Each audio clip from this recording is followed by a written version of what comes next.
ಸುಮಾರು ವರ್ಷದ ಹಿಂದೆ ಕನಸು. ಅದನ್ನು ದಾರಿ ಉದ್ದಕ್ಕೂ ಬಂದು ಈ ಮಟ್ಟಕ್ಕೆ ಒಂದು ಬರಲಿಕ್ಕೆ ದಾರಿ ಆಯಿತು. ಅದನ್ನು ಹಿಂದಿಟ್ಟು ಹಾಕದೆ ಮಾಡುವಣ್ಣಯ್ಯ ಅಂತ ಹೇಳಿದವರು ನಮ್ಮ ನಾಗರಾಜಣ್ಣಯ್ಯ. ಅವರು ಆದಮೇಲೆ ನಮ್ಗೆ ಇನ್ನೊಂದು ಬಲ, ನನಗೆ ಬೆನ್ನೆಲುಬಾಗಿ ನಿಂತವರು ನವೀನಣ್ಣ. ಇವರಿಬ್ಬರು ನಮ್ಮ ಎಡಬಲವಾಗಿ ಆ ಜರ್ನಿಯಲ್ಲಿ ಸ್ಟಾರ್ಟ್ ಆಗಿ ಇಲ್ಲಿ ತನಕನೂ ನಮ್ಮನ್ನು ಎಲ್ಲೂ ಎಡುವುದಿದ್ದಂಗೆ, ಎಲ್ಲೂ ನಾನು ಆ ಭಾರವನ್ನು ಅಷ್ಟೊಂದು ಭಾರವನ್ನು ನಾವು ಒಬ್ಬನೇ ಹೊರದಿದ್ದಂಗೆ ತಮ್ಮ ಹೆಗಲನ್ನು ಕೊಟ್ಟು ಇಲ್ಲಿ ತನಕ ನಮ್ಮನ್ನು ಕರ್ಕೊಂಡ್ಬಂದವರು. ಅದ್ರ ಜೊತೆಗೆ ಸಂಪೂರ್ಣ ತಾಳ ಬಳಗ. ನಾನು ಅದನ್ನು ಎಷ್ಟು ಎಕ್ಸ್ಪ್ಲೇನ್ ಮಾಡಿದ್ರು ಸಾಲದು, ಅವರಿಗೆ ಎಷ್ಟು ಕೃತಜ್ಞತೆ ಹೇಳಿದ್ರು ಸಾಲದು. ನಮ್ಮ ಶಿಥಿಲ್ ಅವರು, ನಮ್ಮ ಪ್ರಸನ್ನ ಶೆಟ್ಟಿಗಾರರು, ಅದಾದಮೇಲೆ ನಮ್ಮ ಮೊಗಿಬೆಟ್ಟವರು. ಇದು ಪ್ರತಿಯೊಬ್ಬರು ಅವರವರ ಆ್ಯಂಗಲ್ನಲ್ಲಿ ನಮಗೆ ಕೊಟ್ಟಂಥ ಡೆಡಿಕೇಶನ್, ಪ್ರತಿಯೊಬ್ಬ ಆರ್ಟಿಸ್ಟು ಅವರೊಂದು ಆ್ಯಂಗಲ್ನಲ್ಲಿ ಅವ್ರು ಕೊಟ್ಟಂಥ ಡೆಡಿಕೇಶನ್. ಎಷ್ಟೋ ಸೀನ್ಗಳಲ್ಲಿ ನಮಗೆ ಅನಿಸಿತ್ತು ನಾವು ಸ್ವಲ್ಪ ತುಂಬ ಕಷ್ಟ ಕೊಡ್ತಿತ್ತೇನೋ ಅವ್ರಿಗಂತ. ಯಕ್ಷಗಾನದ ವೇಷ ಭಾರವನ್ನು ಹಾಕ್ಕೊಂಡು ಕೂಡ ಅವರು ರೋಪ್ ಹಾಕಿ ಫೈಟ್ ಸೀಕ್ವೆನ್ಸಿಗೆ ಮೇಲೆ ಹತ್ತಿ ಆರುವಂಥ ಸನ್ನಿವೇಶಗಳಲ್ಲಿ ಎಷ್ಟೇ ಸಾರಿ ಅದು ದೇಹಕ್ಕೆ ಭಾರ ಅನಿಸಿದ್ರು ಕೂಡ ಇಲ್ಲ ಅಣ್ಣ ಮಾಡೋ ಅಂತ ಹೇಳಿ ನನಗೋಸ್ಕರ ಕುದುರೆ ಕೊಲ್ತವ್ರು ಇವರು. ಕುದುರೆ ಹತ್ತಬೇಕಣ್ಣ ಅಂದರೆ ಕುದುರೆ ಹತ್ತಿದ ಕೂಡಲೇ ಕೈ ಕಾಲ ಗಡಗಡ ನಡ್ತಾ ಇತ್ತು. ಆದರೂ ನನಗೋಸ್ಕರ, ಯಕ್ಷಗಾನಕ್ಕೋಸ್ಕರ ಇದನ್ನು ಜನರು ನೋಡೋ ದೃಷ್ಟಿಕೋನ ಬದಲಾಗಬೇಕು ಅಂತ ಹೇಳಿ ಕುದುರೆನ ಕಲಿತು ಕುದುರೆ ಓಡಿಸಿದವರು. ಅದಾದಮೇಲೆ ಅದ್ಭುತವಾದ ಸಾಹಿತ್ಯದ ಮೂಲಕ ನೀವು ಇಲ್ಲಿ ತನಕ ಕಂಡಂಥ ಯಕ್ಷಗಾನದ ಶೇಡು, ಈ ಸಿನಿಮಾದಲ್ಲಿ ಯಕ್ಷಗಾನದ ಶೇಡು ತುಂಬ ವಿಭಿನ್ನವಾಗಿರುತ್ತೆ. ಸಾಹಿತ್ಯದ ಮೂಲಕ ನಿಮಗೆ ರಸದೌತಣವನ್ನು ಕೊಡಲಿಕ್ಕೆ ನಮ್ಮ ಪ್ರಸಾದಣ್ಣ ರೆಡಿ ಇದ್ದಾರೆ. ಸೊ ರಾಘವೇಂದ್ರಣ್ಣ ಇದ್ದಾರೆ. ಅದಾದಮೇಲೆ ಮೊಗಿಬಿಟ್ಟವರು ಹಾಡಿದ್ದಾರೆ, ಗಣೇಶ್ ಬಿಲ್ಲಾಡಿ ಅವರಿದ್ದಾರೆ. ಹಿಮ್ಮೇಳದವರು ಅಷ್ಟೇ ಎಲ್ಲ ನಮ್ಮ ಚಂಡೆ ವಾದಕರು ಶಿವಾನಂದ ಕೋಟದಿಂದ ಹಿಡಿದು ಸುಮಾರು ಜನ ಇದ್ದಾರೆ. ಚಿನ್ಮಯ್ ಅವರು, ಭಾಗವತರಲ್ಲಿ ಚಿನ್ಮಯ್ ಅವರಿದ್ದಾರೆ. ಆಮೇಲೆ ಅದರಲ್ಲಿ ತೆಂಕಿನ ಚಂಡೆ ಅವರು, ಚೈತನ್ಯ. ಸೊ ಎಲ್ಲರೂ ಅಂದರೆ ಇಲ್ಲಿ ತೆಂಕು ಬಡುವಂತ ನಾವು ಯಾವ ಇದನ್ನು ನೋಡಿಲ್ಲ. ಒಂದು ಯಕ್ಷಗಾನ ಕಲೆ ಇದನ್ನು ನಮ್ಮ ಕರಾವಳಿ ಭಾಗದಿಂದ ಒಂದು ರೆಪ್ರೆಸೆಂಟ್ ಆಗಬೇಕು, ಇದು ಕರ್ನಾಟಕದಿಂದ ಇದು ಪ್ರಪಂಚಕ್ಕೆ ರೆಪ್ರೆಸೆಂಟ್ ಆಗಬೇಕು ಅನ್ನೋ ಉದ್ದೇಶದಿಂದ ಕೆಲವೊಂದು ಸನ್ನಿವೇಶಗಳಲ್ಲಿ ಹತ್ರ 400ರಿಂದ 500 ವೇಷಗಳನ್ನು ಬಳಸುವಂಥ ಸನ್ನಿವೇಶಗಳಿತ್ತು. ಅದನ್ನು ನಿಭಾಯಿಸಿದ್ದು ಇವರಿಬ್ಬರು ಗಟ್ಟಿತನ. ನಾವು ಕಲ್ಪನೆ ಮಾಡ್ಕೊಳ್ಳೋದು ಈಸಿ, ಅಷ್ಟು ಜನರ ವೇಷಗಳನ್ನು ಅಡ್ಜಸ್ಟ್ ಮಾಡೋದು, ಅಷ್ಟು ಜನ ವೇಷಗಾರರ ಅಡ್ಜಸ್ಟ್ ಮಾಡುವಂಥದ್ದು. ಅದ್ರ ಜೊತೆಗೆ ಬಣ್ಣ ಬಡಿಯೋರು ಬೇಕು, ವೇಷ ಕಟ್ಟುವವರು ಬೇಕು. ಇದೆಲ್ಲ ನಾನು ತುಂಬ ಟಾಸ್ಕಲ್ಲಿತ್ತು. ಅದಾದಮೇಲೆ ಪ್ರಭು ಬಡಿಗೇರು, ನಮ್ಮ ಆರ್ಟ್ ಡಿಪಾರ್ಟ್ಮೆಂಟ್, ನಿಮ್ಮನ್ನು ಕಣ್ಣಿಗೆ ಹಬ್ಬ ಕೊಟ್ಟಂಥ ಒಬ್ಬ ಅತ್ಯುತ್ತಮ ಆರ್ಟ್ ಡೈರೆಕ್ಟರ್ ಪ್ರಭು ಬಡಿಗೇರು. ಒಂದ್ಸಲ ವೇದಿಕೆ ಮೇಲೆ ಬಂದು ನಮಸ್ಕಾರ ಹಾಕಿ ಹೋಗಿ ಜನರಿಗೆ. ಯಕ್ಷಗಾನನ ಈ ಮಟ್ಟದ ನೀವೇನು ವಿಜುವಲ್ ನೋಡ್ತಾ ಇದ್ದೀರಾ, ಅದ್ರ ಹಿಂದ್ಗಡೆಯ ಆರ್ಟ್ ವರ್ಕನ್ನು ನನ್ನ ಕಲ್ಪನೆಗೆ ಅನುಸಾರವಾಗಿ ಮಾಡಿಕೊಟ್ಟಂಥ ಅದ್ಭುತ ಒಬ್ಬ ಆರ್ಟ್ ಡೈರೆಕ್ಟರ್. ಡೆಡಿಕೇಶನ್ನು. ಆಮೇಲೆ ನಮ್ಮ ಕ್ಯಾಮರಾಮ್ಯಾನು, ನಿಮಗೆ ಕಣ್ಣಿಗೆ ಇಡೀ ಸಿನಿಮಾದಲ್ಲಿ ನಾವು ಬೆಳಕನ್ನು ಬಳಸಲಿಲ್ಲ, ಆಧುನಿಕ ಬೆಳಕನ್ನು ಬಳಸಲಿಲ್ಲ. ಯಕ್ಷಗಾನದ ಒರಿಜಿನಲ್ ಏನಿದೆ ದೊಂದಿ, ಅದಾದಮೇಲೆ ಪಂಜು, ಇದಿಷ್ಟರಲ್ಲೇ ಇಡೀ ಯಕ್ಷಗಾನವನ್ನು ಮುಗಿಸಿದ್ದೀವಿ. ಇಡೀ ಯಕ್ಷಗಾನ ರಾತ್ರಿ ನಡೆಯೋ ಥರದಲ್ಲಿ ನಿಮ್ಗೆ ಸೀನ್ ಕಟ್ಕೊಟ್ಟಿದ್ದೀವಿ. ಸೊ ಅದೆಲ್ಲವೂ ನಿಮಗೆ ಕಣ್ಣಿಗೆ ಹಬ್ಬದ ಥರ ಇರುತ್ತೆ. ನಿಮಗೆ ಒಂದು ಬೇರೆ ಥರದ ಒಂದು ವಿಜುವಲೈಸನ್ನ ನೀವು ಖಂಡಿತ ಸಿನಿಮಾದಲ್ಲಿ ಎಕ್ಸ್ಪೆಕ್ಟ್ ಮಾಡ್ಬೋದು. ನೀವು ಇಲ್ಲಿ ತನಕ ಯಕ್ಷಗಾನ ಕಂಡದನ್ನ ಬೇರೆ ರೂಪದಲ್ಲಿ ತೋರಿಸ್ಬೇಕು ಅಂತ ನಮ್ಮ ಆಸೆ. ಅದ್ರ ಜೊತೆಗೆ ಸಂಗೀತದ ಡಿಪಾರ್ಟ್ಮೆಂಟಿಗೆ ಬಂದರೆ ನನ್ನ ಹತ್ರ ನಾನು ನಾರ್ಮಲ್ ಆಗಿ ಸಿನಿಮಾ ರೆಕಾರ್ಡಿಂಗ್ ಎಲ್ಲ ಮಾಡಿ ಮುಗಿಸಿ ಅಲ್ವಾ, ನಾನು 700ರಿಂದ 800 ಟ್ರ್ಯಾಕ್ಸ್ಗಳನ್ನ ನಾವು ಯೂಸ್ ಮಾಡುತ್ತೆ. ಬಟ್ ಇಲ್ಲಿ ನಾನು ಚಂಡಿಯವರಿಗೂ ಮೊದಲೇ ನಾವು ಹಿಮ್ಮೇಳದವರಿಗೆ ಎಷ್ಟು ಥ್ಯಾಂಕ್ಸ್ ಹೇಳಿದ್ರು ಸಾಧ್ಯ. ಹತ್ರ 1600ರಿಂದ 1700 ಟ್ರ್ಯಾಕ್ಸ್ ಬರೀ ಚಂಡೆ ಮತ್ತು ಮೊದಲೇ ಬಂದಿದೆ. ಅಷ್ಟು ಟ್ರ್ಯಾಕ್ಗಳ ಸೌಂಡ್ ನಿಮಗೆ ಥಿಯೇಟರ್ ಕೇಳಿಸುತ್ತೆ, ಅದು ನಿಮಗೆ ಮೈ ಜುಮ್ ಅನಿಸುತ್ತೆ. ಅದಾದಮೇಲೆ ಇದನ್ನು ನಾವು USA ಕಳಿಸಿ ಅದನ್ನು ಪ್ರೋಸೆಸ್ ಮಾಡಿ ಬಂದವಾಗ ನನಗನ್ಸಿದ್ದು ನಾವು ದೇಶ ತಿರುಸುತ್ತುವಂಥ ಅಗತ್ಯ ಇಲ್ಲ, ಅದೆಲ್ಲ ಇಡೀ ದೇಶವನ್ನು ನುಂಗುವಂಥ ತಾಕತ್ತು ನಮ್ಮ ಯಕ್ಷಗಾನಕ್ಕಿದೆ ಅಂತ ನನಗೆ. ಅಷ್ಟು ನಮ್ಮ ಹಿಮ್ಮೇಳದ ಶಬ್ದ ನಿಮಗೆ ಥಿಯೇಟ್ರಲ್ಲಿ ಅಲ್ಲಾಡಿ ಥಿಯೇಟ್ರ್ ಒಳಗಡೆ ಎಲ್ಲರೂ ಇಲಿಗಿಲಿ ಇದ್ದಿದ್ರೆ ಹೊರಗಡೆ ಬಂದು ನೋಡ್ಕೊಂಡು ಹೋಗುತ್ತೆ. ಆ ಮಟ್ಟದ ಸದ್ಯ ಮಾಡುವಂಥ ತಾಕತ್ತು ನಮ್ಮ ಯಕ್ಷಗಾನದ ಹಿಮ್ಮೇಳಕ್ಕಿದೆ. ಸೊ ಹೇಳ್ತಾ ಹೋದ್ರೆ ತುಂಬ ಇದೆ. ಇದು ಉದ್ದೇಶ ನಮ್ಮ ಯಕ್ಷಗಾನವನ್ನು ಪ್ರಪಂಚಕ್ಕೆ ತೋರಿಸ್ಬೇಕು, ಯಕ್ಷಗಾನ ವಿಶ್ವಗಾನ ಆಗಬೇಕು ಅನ್ನುವಂಥ ನಮ್ಮ ಆಸೆ. ನೀವೆಲ್ಲರೂ ನಮ್ಮ ಜೊತೆಗಿದ್ದೀರಿ ಅನ್ನುವಂಥ ನಂಬಿಕೆ. ಅದಾದಮೇಲೆ ಯಕ್ಷಗಾನವನ್ನು ವಿಶ್ವಗಾನ ಮಾಡುವಂಥ ಹೆಜ್ಜೆಗೆ ನೀವೆಲ್ಲರೂ ನಮ್ಮ ಜೊತೆಗೆ ಹೆಜ್ಜೆ ಇಡಿ ಅಂತ ಹೇಳ್ತೀನಿ. ಅದ್ರ ಜೊತೆಗೆ ಇನ್ನೆಂತ ಮಾತಾಡ ನಿಮ್ಮ ಕಡೆ ಒಂದಿಷ್ಟು ವಿಷಯಗಳನ್ನು ನಾಗರಾಜಣ್ಣ ಯಕ್ಷಗಾನದ ಅಭಿಮಾನಿಯಾಗಿ ಭಾಳ ಅಬ್ಸರ್ವ್ ಮಾಡಿದ ಹಾಗೆ ಈ ತನಕ ಹಿಂದೆ ಭಾಳ ಯಾವುದೇ ಸಿನಿಮಾದಲ್ಲೂ ಯಕ್ಷಗಾನವನ್ನು ನಮ್ಮ ಯಕ್ಷಗಾನ ಬಳಸಿದಾಗ ಭಾಳ ಆಕ್ರೋಶಗಳು ವ್ಯಕ್ತವಾಗಿತ್ತು. ಹೇಗೆ ಅಂತ ಹೇಳಿದ್ರೆ ಬೇರೆ ಬೇರೆ ಸಾಂಗ್ಗಳಲ್ಲಿ ಯಕ್ಷಗಾನದ ಬಳಕೆಗಳಾಗಿತ್ತು. ಆದರೆ ಈ ಸಿನಿಮಾದಲ್ಲಿ ಯಕ್ಷಗಾನ ಅಂದರೆ ನಾರ್ಮಲ್, ಈಗ ನಮ್ಮ ನಾರ್ಮಲ್ ಡ್ರೆಸ್ ಏನಿದೆ ಆ ಡ್ರೆಸ್ಸಲ್ಲಿ ಯಾವುದೇ ಪಾತ್ರಗಳಿಲ್ಲ, ಸಂಪೂರ್ಣ ಎಲ್ಲವೂ ಯಕ್ಷಗಾನ ಆಧಾರಿತವಾದಂಥ ಒಂದು ಯಕ್ಷಗಾನ ವೇಷದಲ್ಲೇ ಈ ಸಿನಿಮಾ ಇದೆ. ಜೈಮಿನಿ ಭಾರತದ ಕುಮಾರವ್ಯಾಸನ ಜೈಮಿನಿ ಭಾರತದ ಕಥೆ ಆಧಾರಿತ ಒಂದು ಚಂದ್ರಹಾಸ ಮಹಾಭಾರತದಲ್ಲಿ ಅಶ್ವಮೇಧ ಯಾಗ ಏನಾಗ್ತದೆ ಆ ಇದರಲ್ಲಿ ಕುದುರೆಯನ್ನು ಕಟ್ಟುವಂಥ ಒಂದು ಕಥೆ ಏನಿದೆ ಆ ಕಥೆಯ ಭಾಗವನ್ನು ಆಯ್ದುಕೊಂಡು ಅದಕ್ಕೆ ಪೂರಕವಾದ ಎಲ್ಲ ಪದ್ಯಗಳು, ಒಂದು 70ಕ್ಕೂ ಹೆಚ್ಚು ಪದ್ಯಗಳನ್ನು ಪ್ರಸಾದ್ ಕುಮಾರ್ ಮಗಬೆಟ್ಟವರು ಬರೆದಿದ್ದಾರೆ. ಅದನ್ನು 5 ಜನ ಭಾಗವತರು ಅದನ್ನು ಹಾಡಿದ್ದಾರೆ. ಎಲ್ಲೂ ಕೂಡ ಯಕ್ಷಗಾನಕ್ಕೆ ಅಪಸವ್ಯಗಳಾಗದ ಹಾಗೆ ಇಡೀ ನಾನು ಅದನ್ನು ಅದರ ಎಲ್ಲ ಪ್ರೊಸೆಸ್ಗಳ ಹಿಂದೆ ನಾವು ಅದನ್ನು ನೋಡಿದ್ದು. ಯಾಕೆ ಅತ್ಯಂತ ಅದ್ಭುತವಾಗಿ ಈ ತನಕ ಒಂದುಗಳ ಹೆಮ್ಮೆ ಅಂತ ಹೇಳಿದರೆ, ಇವತ್ತು ಸಿನಿಮಾದಲ್ಲಿ ಆ್ಯಕ್ಟ್ ಮಾಡ್ಕಂತ ಹೇಳಿದ್ರೆ ಎಷ್ಟು ಜನ ಕಷ್ಟಪಡ್ತಿದ್ರು ಅಂತೇಳಿ ಗೊತ್ತಿತ್ತು. ಅದು ನಿಮಗೆ ವಿಶೇಷವಾಗಿ ಹೇಳ್ಕರಿಲ್ಲ. ಒಂದು ಸಿನಿಮಾದಲ್ಲಿ ಒಂದು ಆ್ಯಕ್ಟ್ ಮಾಡ್ಕೊಂಡು ಎಷ್ಟೋ ವರ್ಷದ ಕನಸಾಗಿ ಅದನ್ನು ಎಷ್ಟೋ ಕಷ್ಟಪಟ್ಟು ಒಂದು ಸಿನಿಮಾಕ್ಕೆ ಬೆಳ್ಳಿತೆರೆಯಲ್ಲಿ ಬರ್ಕೊಂಡಿದ್ದು ಕಾಣ್ತಾರೆ. ಆದರೆ ನಮ್ಮ ಎಲ್ಲ ಯಕ್ಷಗಾನ ಕಲಾವಿದರಿಗೆ ರವಿ ಬಸ್ರು ಅವ್ರ ತಾಕತ್ತಿನ ಮೂಲಕ ಭಾಳ ಈಸಿಯಾಗಿ ಸಿಕ್ಕಿತ್ತು ಅಂತ ನಾನು ಹೇಳಬಲ್ಲೆ. ಇಂಥ ಅವಕಾಶ ಕೊಟ್ಟದ್ದು ರವಿ ಬಸ್ರು ಅವರು. ಹಾಗಾಗಿ ಇದು ಫಸ್ಟ್ ಟೈಮ್ ನಮ್ಮ ಯಕ್ಷಗಾನ ಕಲಾವಿದರು ಅಭಿನಯಿಸಿದಂಥ ಒಂದು ಸಿನಿಮಾ. ನಮ್ಮ ಯಕ್ಷಗಾನದ ತಾಕತ್ತನ್ನು, ನಮ್ಮ ಯಕ್ಷಗಾನದ ಹಿರಿಮೆಯನ್ನು ಬೇರೆ ಭಾಗಕ್ಕೆ, ಬೇರೆ ಜಿಲ್ಲೆಗಳಿಗೆ ಈ ತನಕ ಕರ್ನಾಟಕದ ಗಂಡು ಕಲೆ ಅಂತೇಳಿ ಯಕ್ಷಗಾನ ಇದ್ದರೂ ಕೂಡ ಅದರ ವ್ಯಾಪ್ತಿ ನಮ್ಮ ಕರಾವಳಿಯನ್ನು ಹೊರತಾಗಿ ಏನೂ ಇಲ್ಲ. ಅಂದರೆ ವ್ಯವಸಾಯ ಮೇಳಗಳಲ್ಲಿರೋದು ಕರಾವಳಿಯಲ್ಲಿ, ಮಳೆಗಾಲದಲ್ಲಿ ಅಲ್ಲಲ್ಲಿ ಎಲ್ಲೆಲ್ಲಿ ಒಂದು ಪ್ರದರ್ಶನಗಳು ಆಗ್ಬೋದು. ಅಥವಾ ಒಂದು ಸೀಮಿತ ಪ್ರದರ್ಶನ, ಒಂದು ರಾತ್ರಿ ಇಡೀ ಪ್ರದರ್ಶನ ಇರ್ಬೋದು, 3-4 ಗಂಟೆ ಪ್ರದರ್ಶನ. ಆದರೆ ಈ ಸಿನಿಮಾದ ಮೂಲಕ ಯಾವ ಭಾಗದವರು ಕೂಡ ಅದನ್ನು ನೋಡುವಂಥ ವ್ಯವಸ್ಥೆಗಳಾಗ್ತದೆ, ಮತ್ತು ಅವರ ಭಾಷೆಯಲ್ಲಿ ಕೂಡ ಅದರ ಸಿನಿಮಾವನ್ನು ನೋಡುವಂಥದ್ದು ಆಗ್ತದೆ. ಹಾಗಾಗಿ ಈ ಪ್ರಯತ್ನಕ್ಕೆ ನಾವು ಯಕ್ಷಾಭಿಮಾನಿಗಳಾಗಿ ಪ್ರೋತ್ಸಾಹ ಕೊಟ್ಟರೆ ಅದು ಇನ್ನೊಂದಿಷ್ಟು ಜನರಿಗೆ ಪ್ರೇರಣೆ ಆಗ್ತದೆ. ನಮ್ಮ ಇನ್ನೊಂದಿಷ್ಟು ಯಕ್ಷಗಾನ ಕಲಾವಿದರು ಅವರ ಹಿರಿಮೆಯನ್ನು ಅಥವಾ ಅವರ ತಾಕತ್ತನ್ನು ಉಳಿದ ಕರ್ನಾಟಕದ ಆದ್ಯಂತ ತೋರ್ಪಡಿಸಲಿಕ್ಕೆ ಇನ್ನಷ್ಟು ಕಾರಣ ಆಗ್ತದೆ. ಯಾಕಂತ ಹೇಳಿದರೆ ಒಂದು ಮಾತನ್ನು ನಾನು ಹೇಳ್ತೇನೆ. ನಮ್ಮ ಯಕ್ಷಗಾನ ಭಾಗವತರು ಕೆಲವರು 8ನೇ ಕ್ಲಾಸ್ ಓದೋರಿರ್ಬೋದು, 10ನೇ ಕ್ಲಾಸ್ ಓದೋರಿರ್ಬೋದು, ಡಿಗ್ರಿ ಮಾಡಿದೋರಿರ್ಬೋದು.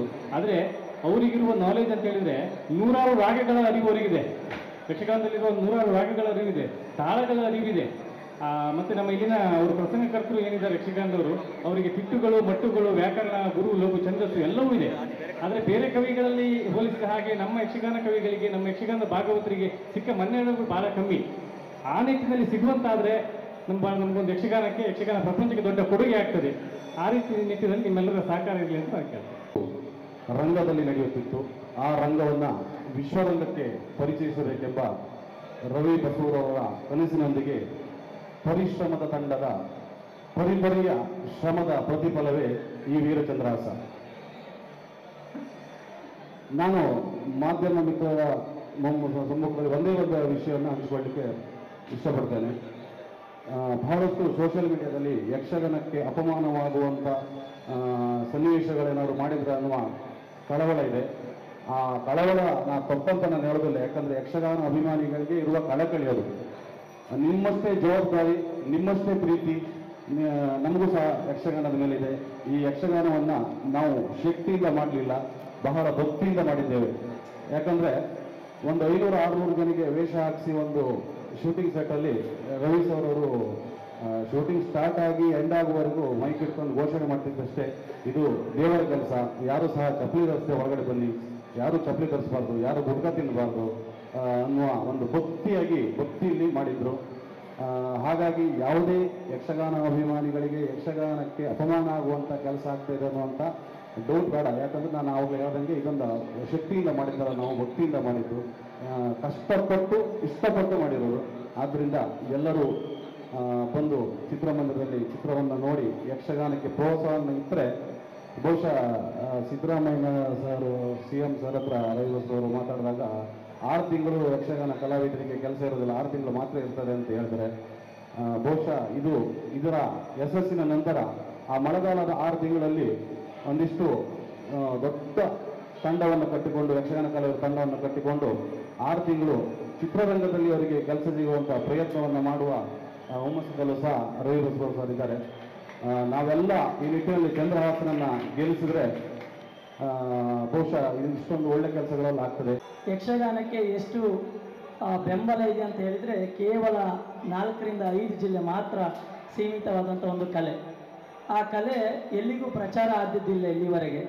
ಅವರು ಹೇಳಿದ ಹಾಗೆ ಮಳೆಗಾಲದಲ್ಲಿ ಕೆಲವೊಂದು ಟೀಮ್ ಕಟ್ಕೊಂಡು ಔಟ್ಸೈಡಲ್ಲಿ ನಾವು ಪರ್ಫಾರ್ಮೆನ್ಸ್ ಮಾಡಿರ್ಬೋದು. ಬಟ್ ಏನಂತ ಹೇಳಿದರೆ ಅದು ಲಿಮಿಟೆಡ್ ಪೀಪಲಿಗೆ ಮಾತ್ರ, ಕೆಲವರಿಗೆ ಮಾತ್ರ ಸೀಮಿತವಾಗಿರ್ತದೆ. ಎಲ್ಲರಿಗೂ ಅದು ಪ್ರಚಾರ ಆಗಲಿಲ್ಲ. ಪ್ರಚಾರ ಆಗಬೇಕು ಅಂತಾದರೆ ಇಂಥ ಸಿನಿಮಾಗಳು ಬರಬೇಕು. ಸಿನಿಮಾಗಳು ಬಂದಾಗ ಮಾತ್ರ ಯಕ್ಷಗಾನದ ಮಹಿಮೆ ಏನನ್ನೋದು ಪ್ರಪಂಚ ಮುಖಕ್ಕೆ ತೋರಿಸಬಹುದು ಎನ್ನುವ ಹಾಗೆ ರವಿ ಸರ್ ಇದು ಕನಸು. ಅವ್ರು ಹೇಳಿದರು ಇದು ಇವಾಗಿನ ಕನಸಲ್ಲ, 10 ವರ್ಷದ ಹಿಂದಿನ ಕನಸು. ಆ ಕನಸನ್ನು ಆ ಕನಸು ಹಾಗೆ ಬಿಡಲಿಲ್ಲ. ಆ ಕನಸೆನ್ನುವ ಬೀಜಕ್ಕೆ ನೀರು ಹಾಕಿ ಅದಕ್ಕೆ ಫಲವತ್ತಾದಂಥ ಮಣ್ಣನ್ನು ಹಾಕಿ ಬೆಳೆಸಿ ಇಲ್ಲಿಯವರೆಗೆ ಬೆಳೆಸಿ ಈಗ ಅದು ಕವಲೊಡೆದಿದೆ ಅಂತ ಹೇಳಿದರೆ ತಪ್ಪಾಗಲಾರದು.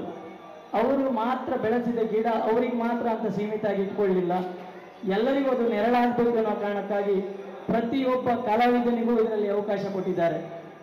ಮೇಲು ಕೀಳು ಏನೋ ಹಾಗಿಲ್ಲ, ಯಾರಲ್ಲಿ ಟ್ಯಾಲೆಂಟ್ ಇತ್ತೋ ಅವರನ್ನು ಕರೆದು ಅವರು ಅವಕಾಶ ಕೊಟ್ಟಿದ್ದಾರೆ. ಕೆಲವರು ಹೇಳ್ತಾರೆ ಯಕ್ಷಗಾನವನ್ನು ನೀವು ಯಾವ ರೀತಿಯಲ್ಲಿ ಬಿಡಿಸಿದ್ದೀರಾ, ಇದು ಚೌಕಟ್ಟಿನಲ್ಲಿ ಇರಬೇಕಾಗಿತ್ತು, ಸಿನಿಮಾ ರಂಗದಲ್ಲಿ ಹೇಗಿದು ಅಂತ.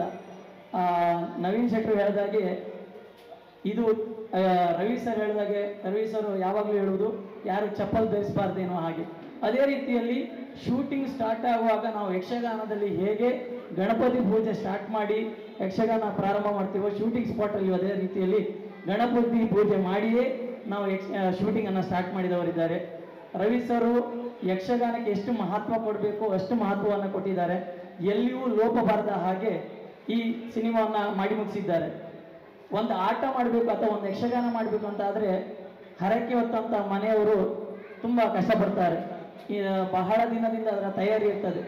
ಹಾಗಂತ ಇಷ್ಟು ದಿನದ ಶೂಟಿಂಗು, ಅದರಲ್ಲಿ 500ಗಿಂತ 1000ಗಿಂತ ಹೆಚ್ಚು ಕಲಾವಿದರನ್ನು ಸಂಭಾಳಿಸಬೇಕಾದ್ರೆ ಎಷ್ಟು ಕಷ್ಟ ಉಂಟು ಎನ್ನುವ ಹಾಗೆ ರವಿ ಸರ್ನ ನೋಡಿ ನಾವು ತಿಳ್ಕೊಳ್ಬೇಕು. ಇವರು ಆ್ಯಕ್ಚುಲಿ ದೊಡ್ಡ ಸಂಗೀತ ನಿರ್ದೇಶಕರು. ಇವಾಗಲೇ ಗೊತ್ತಿರುವ ಹಾಗೆ KGF ಸಲಾರ್ ಮೂವಿಯ BGM ಕಿಂಗ್ ಅಂತಲೇ ಅವರನ್ನು ಕರೆಸಿಕೊಂಡಿದ್ದಾರೆ. ಆದರೆ ನಾವು ಎಣಿಸ್ಕೊಂಡ ಹಾಗೆ ರವಿ ಸರ್ ದೊಡ್ಡ ಮ್ಯೂಸಿಕ್ ಡೈರೆಕ್ಟರ್, ಅವ್ರ ಜೊತೆ ಹೇಗಿರುವುದು ಅಂತ. ಬಟ್ ಅವರು ಡೌನ್ ಟು ಅರ್ತ್, ತುಂಬ ಸರಳ ಸಾಧು ವ್ಯಕ್ತಿಯಾಗಿ ನಮ್ಮ ಜೊತೆ ಅಂತಲ್ಲ ಅವರ ಟೀಮಿನ ಜೊತೆಯಲ್ಲಿ ಬಹಳ ಸರಳತೆಯಿಂದ ವ್ಯವಹರಿಸಿದವರಿದ್ದಾರೆ. ಒಂದು ಊಟ ಮಾಡಬೇಕು ಅಂತ ಆದರೆ ಕೆಳಗಡೆ ಕೂತ್ಕೊಂಡೇ ಅವರು ಊಟ ಮಾಡಿದ್ರು. ನಮ್ಗೆ ಆಶ್ಚರ್ಯ, ಇಂಥ ದೊಡ್ಡ ಮ್ಯೂಸಿಕ್ ಡೈರೆಕ್ಟ್ರು ಕೆಳಗೆ ಕೂತ್ಕೊಂಡು ಊಟ ಮಾಡ್ತಾರಲ್ಲ ಅಂತ. ಇಲ್ಲ, ಅವ್ರು ಹೇಳ್ತಾರೆ ಮನುಷ್ಯನಿಗೆ ಯಾವುದೇ ಕಾರಣಕ್ಕೂ ಕೊಂಬು ಬರಬಾರ್ದು, ಕೊಂಬು ಬಂತು ಅಂತ ಆದರೆ ಅವನ ಜೀವನದಲ್ಲಿ ಅಧಪತನಕ್ಕೆ ಅವನು ಹೋಗ್ತಾನೆ. ಯಾವ ಸಂದರ್ಭದಲ್ಲಿ ಅವ ಡೌನ್ ಟು ಅರ್ತ್ ಆಗಿರ್ತಾನೆ ಅವ ಬೆಳೆಯುವುದಕ್ಕೆ ಸಾಧ್ಯ. ಅದನ್ನು ಅವರು ತೋರಿಸಿಕೊಟ್ಟವರು ರವಿ ಸರ್ ಇದ್ದಾರೆ. ಇನ್ನು ಸಿನಿಮಾದಲ್ಲಿ ನನಗೆ ಅವಕಾಶ ಕೊಟ್ಟಿದ್ದು ನಾನು ಅವರಿಗೆ ಅಭಾರಿಯಾಗಿದ್ದೇನೆ. ಸರ್ ಹೇಳಿದಾಗೆ ಬಹಳಷ್ಟು ಜನ ಆಡಿಷನ್ಗೆ ಬಂದಿದ್ದಾರೆ ಚಂದ್ರಹಾಸ ರೋಲ್ ಮಾಡಲಿಕ್ಕೆ.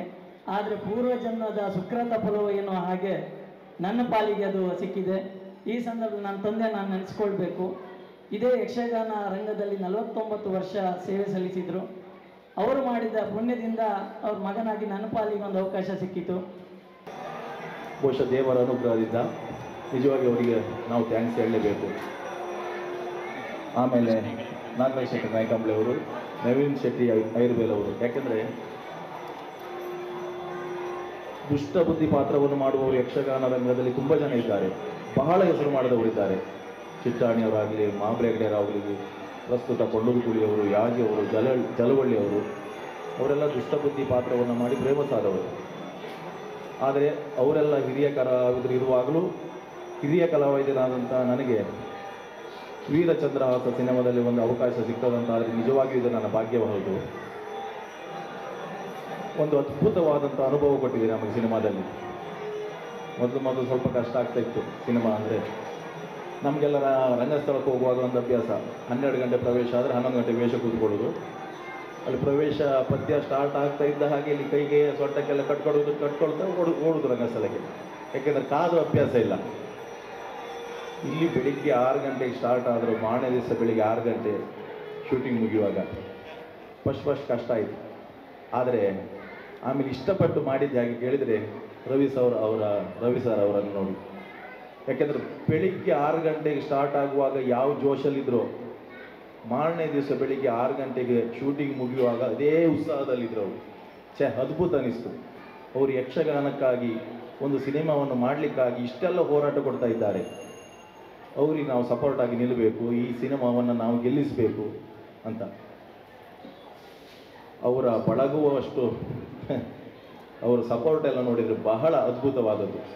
ಯಾವ ಕೆಲಸಕ್ಕೂ ರೆಡಿ ಅವರು. ಈ ಕಡೆಯಲ್ಲಿ ಕ್ಯಾಮರಾವನ್ನು ಹಿಡಿತಾರೆ, ಮತ್ತೊಂದು ಕಡೆಯಲ್ಲಿ ಚಹಾ ಬೇಕಾದರೂ ತಂದು ಕೊಡ್ತಾರೆ, ಊಟ ಬಡಿಸ್ತಾರೆ, ಅಲ್ಲಿರುವ ಕಸ ಕಡ್ಡಿ ಹೆಕ್ತಾರೆ. ನಿಜವಾಗಿ ಅವರ ಟೀಮ್ ಅದ್ಭುತವೇ ಹೌದು. ಅಂತಹ ಬಳಗ ಅವರು ಸಿಗ್ಲಿಕ್ಕೆ ಹೋಗಿ ಇವತ್ತು ರವಿ ಸೌರ ಅವರು ಒಂದು ಅದ್ಭುತವಾದಂಥ ಯಕ್ಷಗಾನ ಸಿನಿಮಾವನ್ನು ಮಾಡಲಿಕ್ಕೆ ಹೊರಟಿದ್ದಾರೆ. ಇದು ಸಿನಿಮಾಕ್ಕೆ ಬೆಳವಣಿಗೆ ಅಂತ ಹೇಳುವುದಿಲ್ಲ, ಯಕ್ಷಗಾನಕ್ಕೆ ಸಿಕ್ಕಿದೊಂದು ಅದ್ಭುತವಾದಂಥ ಬೆಳವಣಿಗೆ. ಇದು ಕೇವಲ ಕೆಲವೇ ಜಿಲ್ಲೆಗಳಿಗೆ ಸೀಮಿತವಾದಂತಹ ಯಕ್ಷಗಾನವನ್ನು ವಿಶ್ವ ಮಟ್ಟಕ್ಕೆ ಗುರುತಿಸುವಂತಹ ಒಂದು ಅದ್ಭುತವಾದಂಥ ಪ್ರಯತ್ನ ಮಾಡಿ ಈಗ ಪ್ರಸ್ತುತ ಚಾಲ್ತಿಯಲ್ಲಿರುವಂತಹ ಕಲಾವಿದರಾದಂಥ ನಮಗೆಲ್ಲ ಅವಕಾಶವನ್ನು ಕೊಟ್ಟು ನಾವೆಲ್ಲ ಬೆಳ್ಳಿಯ ತೆರೆಯ ಮೇಲೆ ಬರುವ ಹಾಗೆ ಮಾಡಿದಂಥ ಅವರಿಗೆ ಹೃತ್ಪೂರ್ವಕವಾದಂತಹ ಧನ್ಯವಾದವನ್ನು ಸಮರ್ಪಿಸ್ತೇನೆ.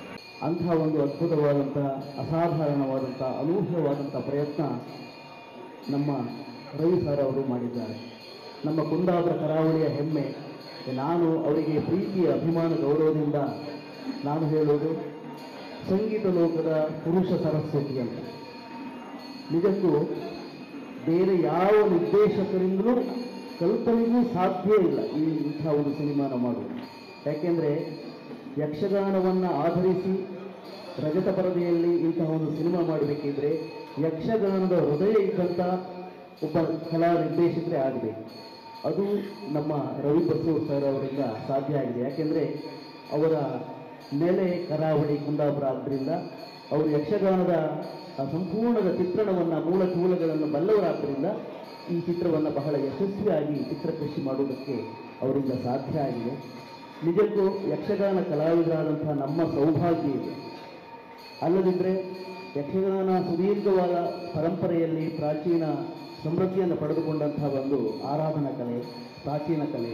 ಅಂತಹ ಒಂದು ಯಕ್ಷಗಾನಕ್ಕೆ ಇಂತಹ ಒಂದು ವೈಭವ ಸಿಕ್ಕದೆ ಅಂತಾದರೆ ಖಂಡಿತವಾಗಿ ಯಕ್ಷಗಾನ ರಂಗಭೂಮಿ, ಸಮಗ್ರ ಯಕ್ಷಗಾನ ಲೋಕ ಸಂಭ್ರಮಿಸುವಂಥ ಕಾಲ ಇದೆ.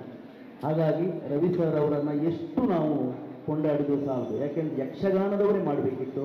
ಆದರೆ ರವಿ ಸರ್ ಅವರು ನಮ್ಮ ಯಕ್ಷಗಾನವನ್ನು ಈ ರೀತಿಯಲ್ಲಿ ಎತ್ತರಕ್ಕೆ ಇರಿಸುವಂಥ ಪ್ರಯತ್ನವನ್ನು ಮಾಡ್ತಾ ಇದ್ದಾರಲ್ಲ, ರಜತ ಪರದೆಯಲ್ಲಿ ತೋರಿಸುವಂಥ ಮೂಲಕ ಇಂಥ ಒಂದು ಒಳ್ಳೆಯ ಕೆಲಸವನ್ನು ಮಾಡ್ತಾ ಇದ್ದಾರಲ್ಲ ರವಿ ಸರ್ ಅವರು ಮತ್ತು ಅವರ ತಂಡದವರು.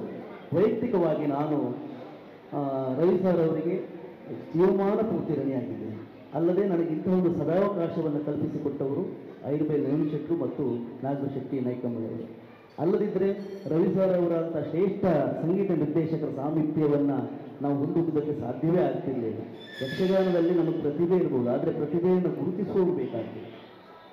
ಮುಖ್ಯವಾಗಿ ನಮ್ಮ ಎಲ್ಲ ಯಕ್ಷಗಾನ ಕಲಾವಿದರ ಪ್ರತಿಭೆಯನ್ನು, ನಮ್ಮಲ್ಲಿ ಪ್ರತಿಭೆ ಇದೆ ನಾವು ಪ್ರಕಟಿಸಿದ್ದೇವೆ ಅನ್ನೋದಕ್ಕಿಂತಲೂ ನಮ್ಮ ಒಳಗಿರುವಂಥ ಕಲಾವಿದನನ್ನು ಅವರು ಹೊರಗೆ ತಂದಿದ್ದಾರೆ. ಹಾಗಾಗಿ ನಮ್ಮೆಲ್ಲ ಆ ಒಂದು ಶ್ರೇಯಸ್ಸು ಇರುವಂಥದ್ದು ಅವರಿಗೆ ಸಿಗಬೇಕಾಗಿದೆ. ಅತ್ಯುತ್ತಮವಾಗಿ ಈ ಚಿತ್ರವನ್ನು ಕಟ್ಟಿದ್ದಾರೆ. ಅದ್ಭುತವಾದಂತಹ ದೃಶ್ಯ ಕಾವ್ಯವಾಗಿ ಅದನ್ನು ತೋರಿಸುವಲ್ಲಿ ಅವರು ಯಶಸ್ವಿಯಾಗಿದ್ದಾರೆ. ಈ ಚಿತ್ರದಲ್ಲಿ ಒಂದು 60ರಿಂದ 70 ಹಾಡುಗಳನ್ನು ಬರೆಯುವುದಕ್ಕೆ ಅವಕಾಶವನ್ನು ನನ್ನ ಪಾಲಿಗೆ ಲಭ್ಯ ಆಗಿದೆ. ಯಕ್ಷಗಾನ ರಂಗಭೂಮಿಯಲ್ಲಿ 10,000ಕ್ಕೂ ಹೆಚ್ಚು ಹಾಡುಗಳನ್ನು ನಾನು ಬರೆದಿದ್ದೆ. ಆದರೆ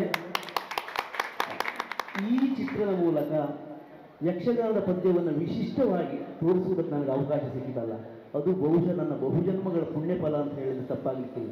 ಯಾಕೆಂದರೆ ಯಕ್ಷಗಾನದ ಈ ಪದ್ಯ ರಚನೆ ಅಂತ ಹೇಳಿದರೆ ನಾವು ಏಕಾಂತದಲ್ಲಿ ಮಾಡ್ತೇವೆ. ಆದರೆ ಇಲ್ಲಿ ಹಾಗಲ್ಲ, ರವಿ ಬಸೂರು ಅವರ ಸ್ಟುಡಿಯೋದಲ್ಲೇ ಎಲ್ಲ ಪದ್ಯಗಳನ್ನು ನಾವು ಬರೆಯುವುದಕ್ಕೆ ಸಾಧ್ಯ ಆಯಿತು. ಅದು ನಿರ್ದೇಶಕರು ಕೊಟ್ಟಂಥ ಸೂಚನೆ ಮೇರೆಗೆ ಆ ಪದ್ಯಗಳನ್ನು ರಚನೆ ಮಾಡಿದ್ದೇನೆ.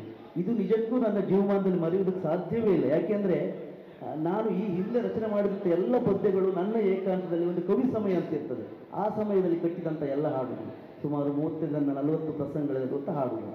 ಆದರೆ ಈ 70 ಪದ್ಯಗಳು ಸ್ಟುಡಿಯೋದಲ್ಲೇ ರಚನೆಯಾದಂಥ ಪದ್ಯಗಳು. ಸಂಪೂರ್ಣ ಚಿತ್ರೀಕರಣ ಆಗಿದೆ. ಬೆಂಗಳೂರಲ್ಲಿ ಚಿತ್ರೀಕರಣ ಆದಂತಹ ಆ ಒಂದು ಸಿನಿಮಾವನ್ನು ತೆರೆಯ ಮೇಲೆ ತೋರಿಸಿ ನಿರ್ದೇಶಕರು ಈ ದೃಶ್ಯಕ್ಕೆ ಈ ರೀತಿ ಪದ್ಯಗಳು ಬರಬೇಕು, ಇದರ ಭಾವನೆ ಹೀಗೆ, ಇದರ ಅಂತರಾತ್ಮ ಹೀಗೆ, ಆ ಪಾತ್ರ ಹೀಗೆ ಬರ್ತದೆ ಎನ್ನುವ ಹಾಗೆ ನಮಗೆ ಮನಮುಟ್ಟುವಂತೆ ಚಿತ್ರಿಸಿ ಆ ತೆರೆ ಮೇಲೆ ಬಂದಂಥ ಚಿತ್ರವನ್ನು ನೋಡಿ ನಾನು ಆ ಪದ್ಯವನ್ನು 70 ಪದ್ಯಗಳನ್ನು ಬರೆಯಲಿಕ್ಕೆ ಸಾಧ್ಯ ಆಯಿತು. ಮತ್ತೆ ಕ್ಷಣದಲ್ಲೇ ಇಂಥ ರಾಗದಲ್ಲಿ ಅದು ಬರಬೇಕು ಅಂತ ಅವರು ಸೂಚನೆ ಮಾಡಿದ್ರಿಂದಾಗಿ ಆ ಹಾಡುಗಳನ್ನು ಕೂಡ ಹಾಡುವುದು ಸಾಧ್ಯ ಆಯಿತು. ನಾನು ಬರೆದಂಥ ಹಾಡುಗಳನ್ನು ನಾನಲ್ಲದೆ ಯಕ್ಷಗಾನ ರಂಗದ ಪ್ರಖ್ಯಾತ ಭಾಗವತರು ನಮ್ಮ ಪಟ್ಲ ಸತೀಶ್ ಶೆಟ್ಟಿ ಅವರು, ಜನಸಾಲ ರಾಘವೇಂದ್ರಾಚಾರ್ಯರು, ಬಿಲ್ಲಾಡಿ ಗಣೇಶಾಚಾರ್ಯ ಅವರು, ಚಿನ್ಮಯ ಕಲ್ಲಡ್ಕ ಅವರು ಮೊದಲಾದ ಭಾಗವತ ಹಾಡಿದ್ದಾರೆ. ಶಿವಾನಂದ ಕೋಟ್ ಅವರು, ವಿಶ್ವಂಬರ ಅಲ್ಸೆ ಅವರು, ಚೈತನ್ಯ ಪದ್ಯಾಣ ಅವರು, ಕೌಶಲ್ ರಾವ್ ಅವರು ಹಿಮ್ಮೇಳ ಸಾರಥ್ಯವನ್ನು ಒದಗಿಸಿದ್ದಾರೆ. ಜೊತೆಗೆ ಬಡಗುತಿಟ್ಟಿನ ಪ್ರಸಿದ್ಧ ತಾರಾಗಣ ನಮ್ಮ ಪ್ರಸನ್ನ ಶೆಟ್ಟಿಗಾರವರ ಅದ್ಭುತವಾದಂಥ ದುಷ್ಟಬುದ್ಧಿ, ಉದಯ ಹೆಗಡೆ ಕಡಬಾಳ ಅವರು, ನಾಯಕ ನಟನಾಗಿ ನಮ್ಮ ಶಿಥಿಲಣ್ಣ, ಐಲ್ಬೈ ನವೀನ್ ಶೆಟ್ಟರು, ಹೀಗೆ ನಾಗಶ್ರೀ ಅವರು, ಹೀಗೆ ಪ್ರಖ್ಯಾತ ಕಲಾವಿದರು ಅದರಲ್ಲಿ ಅಭಿನಯಿಸಿದ್ದಾರೆ. ಖಂಡಿತವಾಗಿ ಯಕ್ಷಗಾನ ಪ್ರೇಮಿಗಳು ಮತ್ತು ಸಿನಿಮಾ ಪ್ರೇಮಿಗಳು ನೋಡಲೇಬೇಕಾದಂಥ ಚಿತ್ರ ವೀರಚಂದ್ರಹಾಸ. ನೀವು ಯಕ್ಷಗಾನ ಅಂತ ಥಿಯೇಟರ್ ಒಳಗೆ ಹೋಗ್ತಿರೋ ಅದಲ್ಲ ಅಲ್ಲ, ಅಥವಾ ಸಿನಿಮಾ ಅಂತ ನೀವು ಥಿಯೇಟರ್ ಒಳಗೆ ಹೋಗ್ತಿರೋ ಅದಲ್ಲ. ಅದು ಎರಡಕ್ಕೂ ಮೀರಿದ ಒಂದು ದೃಶ್ಯಕಾವ್ಯ ಏನುಂಟು ಅಂತ ಕೇಳಿದರೆ ಅದು ವೀರಚಂದ್ರಹಾಸ. ಅದನ್ನು ಎಲ್ಲರೂ ನೋಡಿ ಪ್ರೋತ್ಸಾಹಿಸಿದಾಗ ಮಾತ್ರ ಎರಡು ಕ್ಷೇತ್ರಕ್ಕೂ ಬೆಲೆ ಇದೆ.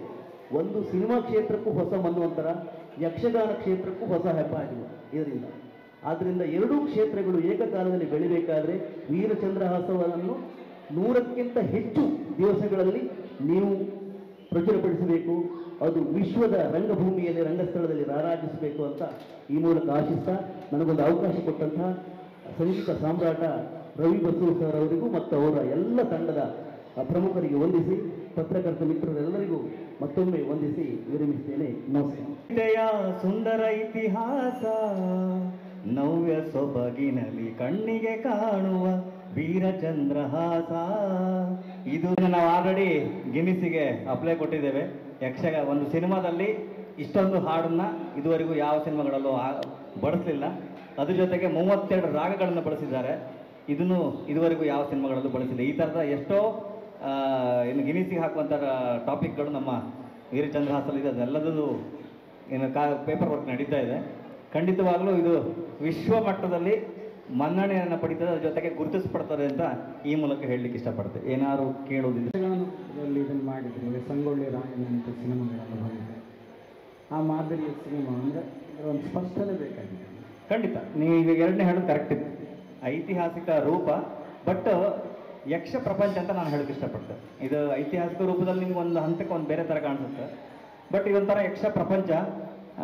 ನೀವು ಕಂಡಂಥ ವೇಷಗಾರಿಕೆಯನ್ನು ಆಸ್ಥಾನ ಅಂದರೆ ಆಸ್ಥಾನವನ್ನು ನೋಡುವಂಥ ಭಾಗ್ಯ, ಅದು ಕಣ್ಣಿಗೆ ಒಂದು ಆನಂದ. ಅದಾದಮೇಲೆ ನಮ್ಮ ಹಿರಿಕರು ನಮ್ಗೆ ಕೊಟ್ಟಂಥ ಏನೋ ದೊಂದಿ ಬೆಳಕು, ಆ ಬೆಳಕಿನಲ್ಲಿ ಯಕ್ಷಗಾನ ನಡಿಬೇಕು ಅಂತ ಏನು ತೋರಿಸ್ಕೊಂಡ್ಬಂದಿದೆ, ಅದರದ್ದು ಬ್ಯೂಟಿಫಿಕೇಶನ್ ನಿಮಗೆ ಈ ಸಿನಿಮಾದಲ್ಲಿ ಕಾಣಿಸ್ತದೆ. ಒಂದು ವಿಜುವಲಿ ಟ್ರೀಟ್, ಒಂದು ಬೇರೆ ಪ್ರಪಂಚ ನಿಮಗೆ ಅದು ಹೊಸದಾಗಿ ಕಾಣಿಸುತ್ತೆ. ಶಿವರಾಜ್ ಕುಮಾರ್ ಅವರು ಒಂದು ಗೆಸ್ಟ್ ಅಪಿಯರೆನ್ಸ್ ರೋಲ್, ಅಂದರೆ ಅದರ ಮುಖ್ಯ ಪಾತ್ರವೇ. ಚಂದ್ರಹಾಸನ್ ಒಂದು ದಿಗ್ವಿಜಯ ಇದನ್ನು ಕಾಳಗ ನಡೆಯುತ್ತೆ. ಎಂಥ ಕಾಳಗದು? ವೀರಕಾಳಗ ನಡೆದವಾಗ ಅದರಲ್ಲಿ ಗೆದ್ದವರಿಗೆ ಕತ್ತಿ ಕೊಡುವಂಥ, ಪಟ್ಟಾಭಿಷೇಕದ ಕತ್ತಿ ಕೊಡುವಂಥದ್ದು ಶಿವಣ್ಣ ಕೊಡ್ತಾರೆ. ಸೊ ಅದು ಸಿನಿಮಾದಲ್ಲಿ ಒಂದು ಮುಖ್ಯ ಪಾತ್ರವಾಗಿಯೇ ಇದೆ. ಅಂದರೆ ಅದಕ್ಕೂ ಒಂದು ರೂಪುರೇಷೆ ಇದೆ. ಸುಮ್ಮನೆ ಅವರು ಗೆಸ್ಟ್ ಅಪಿಯರೆನ್ಸ್ ಥರ ಬಂದಿಲ್ಲ. ಆ ಕತೆಗೆ ಒಂದು ಒಳಗಡೆ ಒಂದು ಆಧಾರಕ್ಕೆ ನಾವು ಹೆಣ್ಕೊಂಡಿದ್ದೀವಿ. ಖಂಡಿತ ಅಂದರೆ ನಾವು ಮೊದಲಿಗೆ ಅವ್ರನ್ನ ಅಪ್ರೋಚ್ ಆದವಾಗ ನಾವು ಆಲ್ರೆಡಿ ಒಂದು 15-20 ದಿವಸ ಶೂಟ್ ಮಾಡಿತ್ತು ನಾವು. ಅದನ್ನು ತಗೊಂಡಾಗ ಅವರಿಗೆ ಮೇಡಮಿಗೆ ಗೀತಾ ಮೇಡಮಿಗೆ ತೋರಿಸಿದಾಗಲಿಕ್ಕೆ ಅವರನ್ನು ಕಂಡು ಖುಷಿಪಟ್ಟು ನಮ್ಮ ಭಾಗದ ಕಲೆ ಇದು ನಾನು ನಮ್ಮ ತಂದೆ ಜೊತೆ ಹಿಂಗೆ ನೋಡಿದ್ದೆ ಅಂತ ಹೇಳಿ ಎಲ್ಲ ಹೇಳೋ ಶುರು ಮಾಡಿದ್ರು. ಅದಾದಮೇಲೆ ಒಂದಿಷ್ಟು ಪ್ರಶಂಸೆಗಳನ್ನು ಕೊಡೋ ಶುರು ಮಾಡಿದ್ರು. ಆ ಗ್ಯಾಪಲ್ಲಿ ನಾನು ಈ ಥರ ಒಂದು ಗೆಸ್ಟ್ ಅಪಿಯರೆನ್ಸ್ ಬೇಕಂತ ಹೇಳಿದೆ.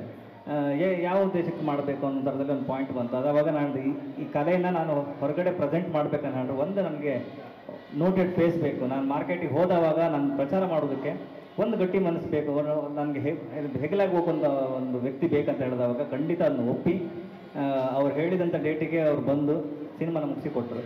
ಅದಾದಮೇಲೆ ಅವರು ಯಕ್ಷಗಾನದ ಬಗ್ಗೆ ತುಂಬ ತಿಳ್ಕೊಂಡಿರು. ಅಂದರೆ ಹೇಗಿರ್ಕು, ನಾನು ಸೆಟ್ಟಿಗೆ ಹೋದವಾಗ ಹೇಗಿರ್ಕು, ಹೆಬ್ಬಾಗಲಿಗೆ ನಮ್ಮ ಶೂಟಿಂಗ್ ಸೆಟ್ಟಿಗೆ ಒಳಗೆ ಬರ್ತಿದ್ದಂಗೆ ಚಪ್ಪಲ್ ನನ್ನ ಸೈಡಿಗೆ ಬಿಟ್ಟು ಅಲ್ಲಿಂದ ಒಳಗೆ ಬಂದವರು ವೇಷ ಹಾಯ್ಕೊಂಡಾದ್ಮೇಲೆ ಸಾಯಂಕಾಲದವರೆಗೂ ಎಲ್ಲ ತಿನ್ನಲಿಲ್ಲ. ಅದನ್ನೂ ತಿಳ್ಕೊಬಂದಿರೋರು. ವೇಷ ಎಕ್ಸ್ಟ್ರಾ ಥರ ಅನ್ನಕ್ಕಿನ್ನ ತಿಂದರೆ ವಾಂತಿ ಅಂತ ನಡಿ ಅವ್ರನ್ನ ಅದನ್ನೆಲ್ಲ ತಿಳ್ಕೊಬಂದಿರು.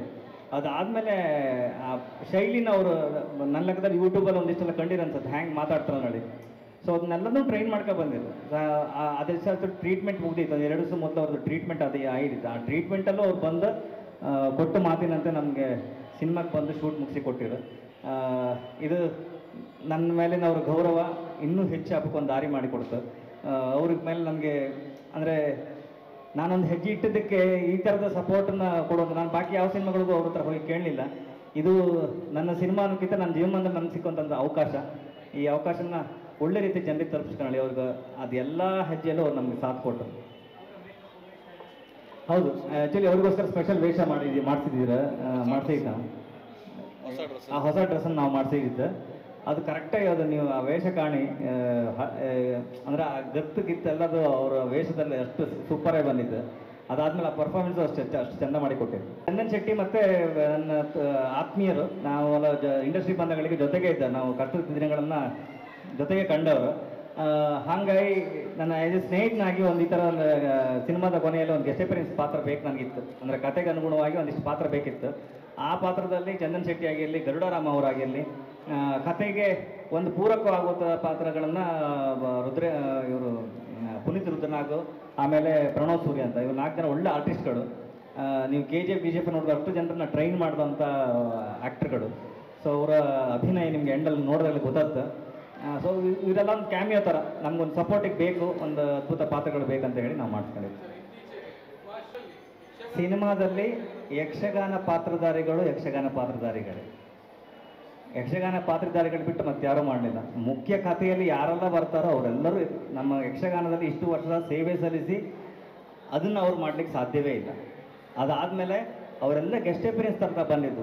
ಸಿನಿಮಾದಲ್ಲಿ ಈಗ ನೀವು ರಾಜರ ಆಸ್ಥಾನ ಇದ್ದಾವಾಗ ರಾಜರ ಆಸ್ಥಾನ ಅಕ್ಕಪಕ್ಕದಲ್ಲಿ ಇರಲೇಬೇಕಲ್ವ. ಸೊ ಅವರೆಲ್ಲ ಮಾತಾಡಬೇಕಂತ ಏನಿಲ್ಲ.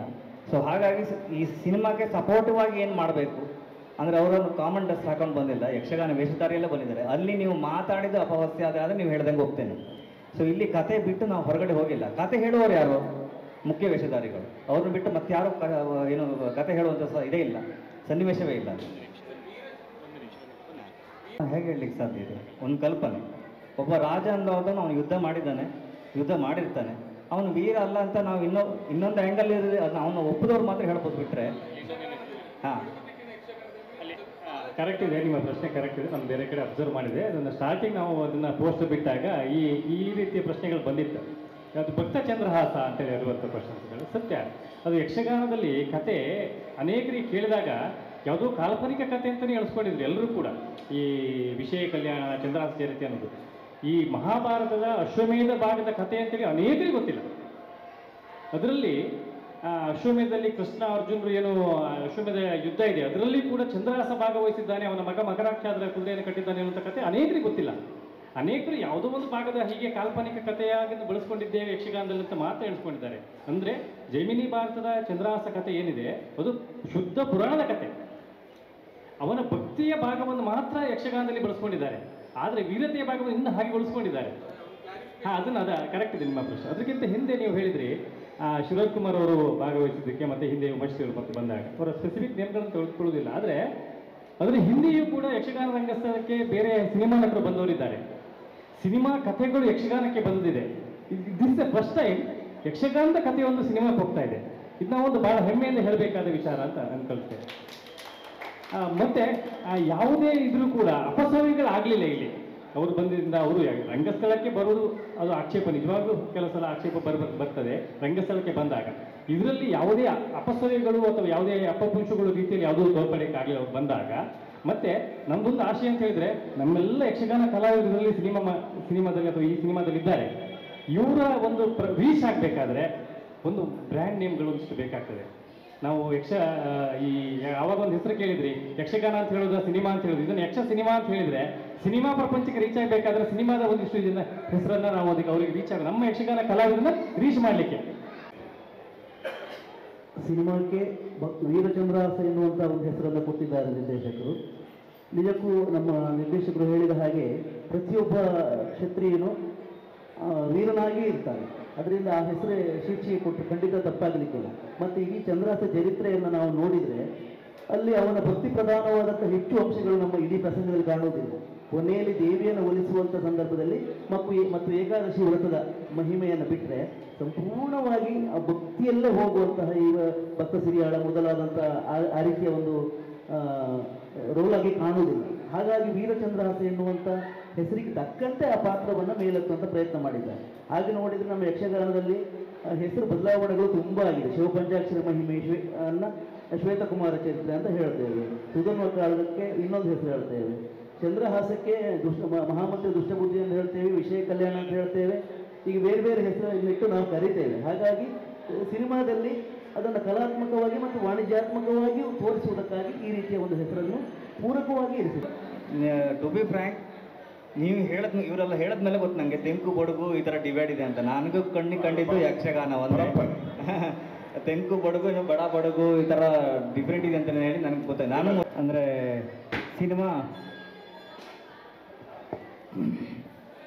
ಒಟ್ಟು ಕರ್ನಾಟಕದಾದ್ಯಂತ ಒಂದು 60 ಥಿಯೇಟ್ರಲ್ಲಿ ನಾವು ಬಿಗಿನಿಂಗ್ಗೆ ಸ್ಕ್ರೀನಿಂಗ್ ಮಾಡ್ತಾ ಇದ್ದೇವೆ. ಸೊ ಇದ್ರ ವ್ಯಾಪ್ತಿ ಇನ್ನೊಂದು ಶುಭ ಸಮಾಚಾರ ಏನಂದ್ರೆ ಹೇಳಿದ್ರೆ, ಮೊನ್ನೆ ನಾವು ಅನೌನ್ಸ್ಮೆಂಟ್ ದಿವಸನೇ ನಮ್ಮ ವೀರಚಂದ್ರಹಾಸ ಸಿನಿಮಾದ ಒಂದು ಶೋರೀಲನ್ನು ನೋಡಿ ತೆಲುಗು ರೈಟ್ಸ್ ಒಂದು ಸೇಲ್ ಆಗಿದೆ. ಸೊ ಈ ಥರದ ಏನೋ ಯಕ್ಷಗಾನದ ಒಂದು ಸ್ಟೈಲು ನಮ್ಮ ಗೋದಾವರಿ ಸ್ಟೈಲ್ ಕಡೆ, ಹೈದರಾಬಾದ್ನ ಏನು ಆಂಧ್ರದ ಗೋದಾವರಿ ಕಡೆಗೆಲ್ಲ ಇದೆಯಂತೆ. ಅವರು ಅದನ್ನು ನೋಡಿ ಖುಷಿಯಾಗಿ ಇದನ್ನು ನಾನು ಮಾಡ್ತೀನಿ ಅಂತ ಹೇಳಿ ಬಂದು ಯಕ್ಷಗಾನ ತೆಲುಗುವಲ್ಲಿ ಬರುತ್ತೆ. ನಮ್ಮ ಮಾತುಗಾರಿಕೆಯನ್ನು ಅವ್ರು ಮಾರ್ಪಡಿಸ್ಕೊಂಡು ಅವ್ರು ಮಾಡ್ತಾ ಇದ್ದಾರೆ. ಅದನ್ನು ಈ ದೃಶ್ಯ ಕಾವ್ಯವನ್ನು ಅಲ್ಲೂ ನೋಡುವಂಥ ಒಂದು ಭಾಗ್ಯ ನಮಗೆ ಸಿಗ್ತಾ ಇದೆ. ಅದೊಂದು ಆದಮೇಲೆ ಇನ್ನೊಂದೇನು ಕೇಳಿದ್ರಿ ನೀವು? ಥಿಯೇಟ್ರ್ ಒಟ್ಟು 60 ಥಿಯೇಟ್ರ್. ನಿರ್ದೇಶಕರು ರವಿ ಬಸ್ರೂರು ಹಾಗೂ ತಂಡ, ಪ್ರೊಡ್ಯೂಸರು ರವಿ ಬಸ್ರೂರು ಹಾಗೂ ಓಂಕಾರ್ ಮೂವೀಸ್.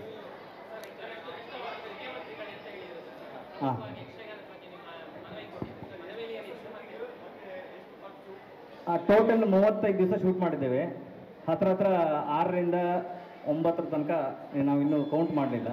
9 ಕೋಟಿ ತನಕ ದಾಟಿದೆ. ಕೋಟಿ ಅಲ್ಲ, ಈ ಆಟಕ್ಕೆ ಅಂಕೋರೆ ರವಿ ಒಂದು ಭಾಗವತರ ಪದ್ಯ ಹೇಳ್ತಾರೆ, ಅವ್ರ ರಂಗಸ್ಥಳಕ್ಕೆ ಬಂದು ವೇಷಧಾರಿ ಕುಣಿತ ಮತ್ತು ಅರ್ಥ ಹೇಳ್ತಾರೆ. ಈ ಪಿಕ್ಚರ್ ಹೆಂಗಿದೆ? ಪಿಕ್ಚರ್ ಅಂದರೆ ನಿಮಗೆ ಕೊಂತೆಗಳನ್ನು ನಾವು ಆಲ್ಮೋಸ್ಟ್ ಎಲ್ಲೆಲ್ಲಿ ಬೇಕು ಸನ್ನಿವೇಶಕ್ಕೆ ರಿಪೀಟೆಡನ್ನೆಲ್ಲ ಅವ್ರ ಜೊತೆ ಕೂತ್ಕೊಂಡು ಅವ್ರು ಶೂಟ್ ಮಾಡುವಂತಿಗೆ ಯಾವುದು ಬೇಕು ಬೇಡ ಅಂತ ಹೇಳಿ ಅವ್ರದ್ದು ಡಿಸ್ಕಸ್ ಮಾಡಿ. ಯಾಕಂದರೆ ನಾವು 2 ಸಲ ರೆಕಾರ್ಡ್ ಮಾಡಿದಾಗಲೂ ನಂಗೆ 5:30ರಿಂದ 6 ಗಂಟೆ ಬಂತು. 6 ಗಂಟೆ ಬಂತು ಅಂತ ಹೇಳಿದ್ರೆ ನೀವು 1.5 ಗಂಟೆಗೆ ಎತ್ಕೊ ಹೊರಗೆ ಬರ್ತೀರಿ ಟಾಕೀಸಾಗಿ. ಸೊ ಸಿನಿಮಾ ಎಷ್ಟು ಟೈಮಿಂಗ್? ಇದು 2 ಗಂಟೆ 35 ನಿಮಿಷಕ್ಕೆ ಬರ್ತದೆ. ಇಲ್ಲ 2 ನಿಮಿಷ ಆ ಹಾಡುಗಳು ಬರಲ್ಲ. ಇಲ್ಲ ಯಕ್ಷಗಾನದಲ್ಲಿ ಎಲ್ಲದೂ ಹೆಂಗೆ ನಿಮಗೆ ಸನ್ನಿವೇಶವನ್ನು ದಾಟಿಸಿ ಕೊಡ್ಲಿಕ್ಕೆ ಹಾಡಿಬೋದು. ನಮ್ಮ ಸಿನಿಮಾ ಕಡೆ ಹಾಡು ಕಳ್ತಾರಲ್ಲ ಹಾಡು ಹೇಳಿದ್ಮೇಲೆ ಮತ್ತೆ ಅರ್ಥಗಾರಿಕೆ ಇಲ್ಲ. ಸೊ ನಾವು ಅದನ್ನು ಇಬ್ಬರು ಅವ್ರ ಜೊತೆಗೆ ಡಿಸ್ಕಸ್ ಮಾಡಿ, ಓಕೆ ಇದನ್ನು ಇಷ್ಟು ಟೈಮಿಗೆ ಕಟ್ ಮಾಡೋದು ಹೆಂಗೆ ಅಂತೇಳಿ ತುಂಬ ಸರಿ ಡಿಸ್ಕಸ್ ಮಾಡಿ ಓಕೆ ಇದನ್ನ ಇಲ್ಲಿ ಕಟ್ ಮಾಡು, ಇದನ್ನ ಇಲ್ಲಿ ಕಟ್ ಮಾಡು ಅಂತ ಹೇಳಿ ನಾವು ಮಾಡಿ ಖಂಡಿತ ನಾವು ಅವರಿಗೆ ಕೊಟ್ಟಿದ್ದು ಒಂದಿಷ್ಟಿಷ್ಟೇ. ಒಂದು, ಈ ಸಿನಿಮಾ ಟ್ಯಾಕ್ಸ್ ಫ್ರೀ ಆಗಬೇಕು ಅಂತ. ಅದಾದಮೇಲೆ ಯಕ್ಷಗಾನದವರಿಗೆ 6 ತಿಂಗಳ ಕೆಲಸ, 6 ತಿಂಗಳ ಕೆಲಸ ಇಲ್ಲ. ಸೊ ಇನ್ನು 6 ತಿಂಗಳಿಗೆ ಸರ್ಕಾರದ ಕಡೆಯಿಂದ ಏನಾದ್ರು ಸವಲತ್ತುಗಳು ಸಿಗೋ ಥರ ಆಗಬೇಕು, ಅವರು ಆ್ಯಕ್ಟಿವ್ ಆಗಿರೋ ಥರನ 6 ತಿಂಗಳಿಂದ ಮಾಡಿಕೊಡ್ಬೇಕು ಅಂತ. ಅದಾದಮೇಲೆ ಯಕ್ಷಗಾನ ಅಧ್ಯಯನ ಕೇಂದ್ರಗಳು, ಯಕ್ಷಗಾನ ತರಬೇತಿ ಕೇಂದ್ರಗಳು ನಮ್ಮಲ್ಲಿ ಆಗಬೇಕು ಅಂತ ಕೊಟ್ಟಿದ್ದೀವಿ. ಇದ್ರ ಜೊತೆಗೆ ಇನ್ನೊಂದಿಷ್ಟು ತುಂಬ ವಿಷಯಗಳನ್ನು ನಾವು ಅವ್ರ ಜೊತೆಗೆ ಡಿಸ್ಕಸ್ ಮಾಡಿ ಹಂಚಿದ್ದೀವಿ. ಅದಾದಮೇಲೆ ಯಕ್ಷ ಶಿಕ್ಷಣ, ಪ್ರತಿ ಶಾಲೆಗಳಲ್ಲೂ ಯಕ್ಷಗಾನದ ಶಿಕ್ಷಣ ಸಿಗೋ ಥರ ಆಗಬೇಕು. ಒಂದು ಪಠ್ಯಪುಸ್ತಕದಲ್ಲಿ ಒಂದು ಪಾಠ ಇದೆ, ಇದರ ಅಧ್ಯಯನ ಆಗಿ ಇದರ ಬಗ್ಗೆ ಒಳ್ಳೊಳ್ಳೆ ಕಥೆಗಳು ಮಕ್ಕಳಿಗೆ ಹುರುಪು ಕೊಡುವಂಥ ಕಥೆಗಳು ತುಂಬ ಇದೆ. ಅದೆಲ್ಲವೂ ಪಠ್ಯಪುಸ್ತಕದಲ್ಲಿ ಬರೋ ಥರ ಆಗಬೇಕು. ಶಾಲೆಯಲ್ಲಿ ಒಂದು ಕ್ಲಾಸ್ ಸಾಧ್ಯವಾದರೆ ಯಕ್ಷಗಾನದ ನೃತ್ಯವೋ ಅಥವಾ ಯಕ್ಷಗಾನದ ಬಗ್ಗೆ ಏನು ವರ್ಷಕ್ಕೊಂದೊಂದಿಗೆ ನಾವು ಮೊದಲಲ್ಲಿ ನಾಟಕ ಮಾಡ್ತಿದ್ವಲ್ಲ ಆ ಥರದ್ದೆಲ್ಲ ಏನಾರೋ ಒಂದು ಆಗೋ ಥರ ಆಗಬೇಕು, ಅವೇರ್ನೆಸ್ ಹುಟ್ಟಬೇಕು ಅಂತ. ಅದಾದಮೇಲೆ ಎಲ್ಲ ಶಾಲೆಯ ಮಕ್ಕಳಿಗೆ, ಗೌರ್ಮೆಂಟ್ ಶಾಲೆಯ ಮಕ್ಕಳಿಗೆ ಸಿನಿಮಾ ತೋರಿಸುವಂಥ ಒಂದು ಅವಕಾಶ ನಂಗೆ ಮಾಡಿಕೊಡ್ಬೇಕು. ಸರ್ಕಾರದ ಎಲ್ಲ ಮುಖ್ಯಮಂತ್ರಿಗಳ ವಿಭಾಗದಲ್ಲಿ ಯಾರಿದೆ ಅವರೆಲ್ಲರೂ ಬಂದೊಂದು ಸ್ವಲ್ಪ ಸಿನಿಮಾ ನೋಡಬೇಕು, ಇಷ್ಟನ್ನು ಕೇಳಿದ್ದೀವಿ. ಸರಿ, 9 ಕೋಟಿ ಅಂದರೆ ಅದು ಇಲ್ಲೆಲ್ಲ ಲೋಕಲ್ ಫಿಲ್ಮ್ ಮಾಡೋರು 2 ಕೋಟಿಗೆಲ್ಲ ಮಾಡಿ ಕೈ ಸುತ್ತಕೊಳ್ಳುವವರು ಇದ್ದಾರೆ. ಬಟ್ 9 ಕೋಟಿ ಅನ್ನೋದು ಹೆವಿ ಅಮೌಂಟು. ಹೇಗೆ, ಏನು ನಿರೀಕ್ಷೆ ಏನಿದೆ ಅಂತೇಳಿ? ಯಾಕಂದರೆ ಸರ್ 10 ಕೋಟಿ ಅನ್ನೋದು ಅದು ಕಮ್ಮಿ ಅಮೌಂಟ್ ಅಲ್ಲ. ಖಂಡಿತ ನಿಮ್ಮ ಮಾತಿಗೆ ನಾನು ತುಂಬ ಹಿಂದೆ ಹೇಳಿದಂಥ ಒಂದು ಮಾತನ್ನು ಹೇಳ್ತೇನೆ. ಭಗವಂತ ನಡೆಸಿ ನನಗೆ ನಮ್ಮೂರ ಮಣ್ಣು, ನಮ್ಮೂರ ಜನರು ನನಗೆ ಇಷ್ಟು ಬಲವನ್ನು ಕೊಟ್ಟಿದ್ದಾರೆ. ಸೊ ನನಗೆ ಯಾವ ದುಶ್ಚಟಗಳು ಇಲ್ಲ, ಇರೋದು ಒಂದೇ ಚಟ, ನಮ್ಮೂರನ್ನ ಬೆಳೆಸಬೇಕು, ನಮ್ಮವ್ರನ್ನ ಬೆಳೆಸಬೇಕು, ನಮ್ಮವ್ರನ್ನ ಎಲ್ಲರೂ ಗುರುತಿಸೋ ಥರ ಆಗಬೇಕು. ದೇವಸ್ಥಾನಕ್ಕೆ ಒಳಗಡೆ ಹೋಗಿ ಡಬ್ಬಿಗೆ ಹಿಂಗೆ ಹಾಕ್ತೀವಿ ದುಡ್ಡು, ಭಗವಂತ ಇನ್ನೊಂದು ಕಡೆ ಕೊಡ್ತಾನೆ ಅಂತ ಆ ನಂಬಿಕೆಯಲ್ಲಿ ಪ್ರತಿ ಸಿನಿಮಾವು ಮಾಡಿದ್ದೀನಿ. ಈ ಸಿನಿಮಾವು ಅದಕ್ಕಿಂತ ಭಕ್ತಿಯುತವಾಗಿ ಮಾಡಿದ್ದೀನಿ. ಸೊ ಇದರಲ್ಲಿ ಆಗು ಹೋಗುಗಳ ಬಗ್ಗೆ ನಾನು ಕೇರ್ ಇಟ್ಕೊಂಡಿದ್ದರೆ ಖಂಡಿತವಾಗಿ ಕಮರ್ಷಿಯಲ್ ಸಿನಿಮಾ ಇಟ್ಕೊಂಡು ಮಾಡ್ತಾ ಇದ್ದೆ ನಾನು. ಈ ಬಜೆಟಲ್ಲಿ ಅದರಿಂದ 3 ಸಿನಿಮಾ ಮಾಡ್ಕೊಂಡು ನನಗೆ ಏನು ದುಡಿಬೇಕು ಮಾಡ್ತಾ ಇದ್ದೆ. ಬಟ್ ನನ್ನ ಉದ್ದೇಶ ಅದಲ್ಲ. ಭಗವಂತ ಒಂದು ಒಳ್ಳೆ ದಿಕ್ಕಲ್ಲಿ ನನಗೆ ಹೆಸರು ಕೊಟ್ಟಿದ್ದಾನೆ, ದುಡಿಮೆ ಮಾಡಲಿಕ್ಕೆ ಒಂದು ಒಳ್ಳೆ ಜಾಗ ಕೊಟ್ಟಿದ್ದಾನೆ, ಜನರನ್ನ ಗೆಲ್ಲುವಂಥ ಒಂದು ಸಂಗೀತ ನನಗೆ ಎಳೆಯಾಗಿ ಬಂದಿದೆ. ನನ್ನ ಅದೃಷ್ಟ. ಈ ಸಿಕ್ತಂಥ ಒಂದು ಪವರ್ನ ರೈಟ್ ವೇಯಲ್ಲಿ ಬಳಸಬೇಕು, ಅದಂತ ನನ್ನ ಉದ್ದೇಶ. ಒಂದು ಸಿನಿಮಾ ಆಗೋದ್ರಿಂದ ಹತ್ರ ಪ್ರತಿ ಸಿನಿಮಾಕ್ಕೂ 3,500 ಇಂದ 4,000 ಜನ ಬದುಕ್ತಾರೆ. ಒಂದು ಸಿನಿಮಾ ನಾನು ಕೈಗೆತ್ಕೊಳ್ಳೋದ್ರಿಂದ. ಈ ಸರಿ ನನ್ನ ದುಡಿಮೆಯ ಹಣ ಯಕ್ಷಗಾನಕ್ಕೆ ಹೋಯ್ತಲ್ಲ ಅಂತ ಒಂದು ಖುಷಿ ಇದೆ, ನನಗೆ ಹೆಮ್ಮೆ ಇದೆ. ಅದ್ರ ಜೊತೆಗೆ ಯಕ್ಷ ಕಲಾವಿದರು ಅದರಿಂದ ಒಂದು ಬದುಕೋತರ ಆಯ್ತಲ್ಲ, ಒಂದಿಷ್ಟು ಖುಷಿ ಆಯ್ತು ಅಂತ ಹೇಳಿದ್ರೆ ಶೂಟಿಂಗ್ ಟೈಮಲ್ಲಿ ಒಂದಿಷ್ಟು ಅವರಿಗೆಲ್ಲ ದುಡ್ಡು ಕೊಟ್ಟಿದ್ದೆ ಯಕ್ಷಗಾನ ವೇಷಧಾರಿಗಳಿಗೆ. ಕಟ್ ಮಾಡ್ರೆ ಅವ್ರು ನೆಕ್ಸ್ಟ್ ಹೊಸ ನೀವು ಕೊಟ್ಟ ದುಡ್ಡಕ್ಕೆಲ್ಲ ಹೊಸ ವೇಷ ಮಾಡಿದೆ ಮಾರ್ರ ಅಂದ್ರೆ ನನಗೆ ಇಂಡೈರೆಕ್ಟ್ಲಿ ಅವ್ರಿಗೆ ಕೊಟ್ಟ ದುಡ್ಡು ಎಷ್ಟು ಜನ ಕೈ ಕೆಲಸ ಮಾಡೋರಿಗೆ ದುಡ್ಡು ಹೋಯ್ತು. ಇದು ನನಗೆ ಆಗಬೇಕಾಗಿತ್ತು. ನನಗೂ ಹೆಮ್ಮೆ ಇದೆ, ಖುಷಿ ಇದೆ. ಮತ್ತೆಲ್ಲ ಭಗವಂತ ಇದ್ದಾನೆ. ಈಗ ಸೋಲು ಗೆಲುವೆಲ್ಲ ಇದ್ದಿದ್ದೆ, ತಲೆಗೆಡ್ಸ್ಕೊಂತಿಲ್ಲ. ಸರ್ ಹಾಂ 35 ದಿನ ಶೂಟಿಂಗ್ ಅಂತ ಹೇಳಿದ್ರೆ ಎಲ್ಲೆಲ್ಲ ಶೂಟಿಂಗ್ ಮಾಡಿದ್ರೆ ಅಂದ್ರೆ ಒಂದೇ ಸ್ಥಳನ ರಂಗಸ್ಥಳ ಕಂಪ್ಲೀಟ್ ಸೆಟ್ಟು. ನೀವು ಒಂದೇ ಜಾಗ, ಒಂದೇ ಗ್ರೌಂಡು ಪೂರ ಸೆಟ್ ಹಾಕಿ ಸೊ ನಿಮಗೆ ಎಲ್ಲೂ ಅದನ್ನು ನೋಡಿದ್ರೆ ನಿಮಗೆ ಕಣ್ಣಿಗೆ ಹಬ್ಬ. ನಾನು ಸದ್ಯದಲ್ಲೇ ನಿಮಗೆ ತೋರಿಸ್ತೇನೆ, ಅದಾದ್ಮೇಲೆ ನೀವು ಮಾತಾಡ್ತೀನಿ. ಹೊಂಬಾಳೆಯವರ ಬಗ್ಗೆ ಸ್ವಲ್ಪ ಹೇಳಿ. ಹಾಂ, ನ್ಯಾಚುರಲ್. ಅದಾದ್ಮೇಲೆ ಹೊಂಬಾಳೆಗೆ ನಾನು ಎಷ್ಟು ಥ್ಯಾಂಕ್ಸ್ ಹೇಳಿದ್ರು ಸಾಧ್ಯ. ಯಾಕಂದ್ರೆ ಇಷ್ಟು ದೊಡ್ಡ ಬಜೆಟ್ ನಾನು ಸಿನಿಮಾಕ್ಕೆ ಹಾಕಿದವಾಗ ನನಗೆ ಕಣ್ಣಿಗೆ ಕಂಡಿದ್ದು ಇದರ ರಿಕವರಿ ಪಾಯಿಂಟ್ ನನಗೆ ಗೊತ್ತಿಲ್ಲ. ನಾನು ಹಾಕ್ತಾ ಇದ್ದ ರಿಕವರಿ ಪಾಯಿಂಟಲ್ಲಿ ಹಾಕ್ಲೂ ಇಲ್ಲ. ನಾವು ಖರ್ಚು ಮಾಡ್ತಾ 400-500 ವೇಷ ತರಿಸಗಳಿಗೆ ನಮ್ಗೆ ಕನಸಿಗೂ ಅಂದ್ಕೊಂಡಿರಲ್ಲ ಇಷ್ಟೆಲ್ಲ ಮಾಡುತ್ತಾನೆ ಹೇಳಿ. ಸೊ ಜೀವನದಲ್ಲಿ ಒಂದು ಸಿಕ್ಕುವಂಥ ಅವಕಾಶ, ಅದು ಯಕ್ಷಗಾನವನ್ನು ಜನರಿಗೆ ತೋರಿಸುವಂಥ ಒಂದು ದಾರಿಯಲ್ಲಿ ನನಗೊಂದು ಅವಕಾಶ ಸಿಗ್ತಲ್ಲ ಅಂತ ಖುಷಿಯಲ್ಲಿ ಹಾಕಿದೆ. ಅದನ್ನ ರಿಕವರಿ ಪಾಯಿಂಟ್ ಜೊತೆಗೆ ಜನರಿಗೆ ತಲುಪಿಸುವಂಥ ನನಗೆ ಧೈರ್ಯ ಬೇಕಿತ್ತು. ಹೊಂಬಾಳೆ ಸಂಸ್ಥೆಗೆ ನಮ್ಗೆ ವಿಜಯ್ ಸರ್ ಹತ್ರ ಹೋಗಿ ಮಾತಾಡಿದಾಗಲಿಕ್ಕೆ ಅವ್ರು ಹಿಂದೆ ಮುಂದೆ 2 ಮಾತೇ ಆಡಲಿಲ್ಲ. ನೀವು ಇಷ್ಟೆಲ್ಲ ಸಂಸ್ಕೃತಿ ಉಳಿಸೋಕ್ಕೋಸ್ಕರ ಮಾಡ್ತಾ ಇದ್ರಿ, ನಾನು ಖಂಡಿತ ಇದ್ರ ಬೆನ್ನರ್ ಇದ್ದೆ ನಾನು ಅಂತ ಹೇಳಿ ಇಡೀ ಸಂಸ್ಥೆ ಶೋರಿಲ್ ನೋಡಿ ಖುಷಿ ಪಟ್ಟು ಈ ಸಿನಿಮಾನ ಪ್ರೆಸೆಂಟ್ ಮಾಡಿ ಜನರಿಗೆ ತಲುಪಿಸುವಂಥ ಕೆಲಸ ಹೊಂಬಾಳೆ ಸಂಸ್ಥೆ ಮಾಡ್ತಾ ಇದ್ದಾರೆ. ಇಲ್ಲ ನಾನು ತೆರೆ ಹಿಂದೆ ನಾಯಕ ನಟರು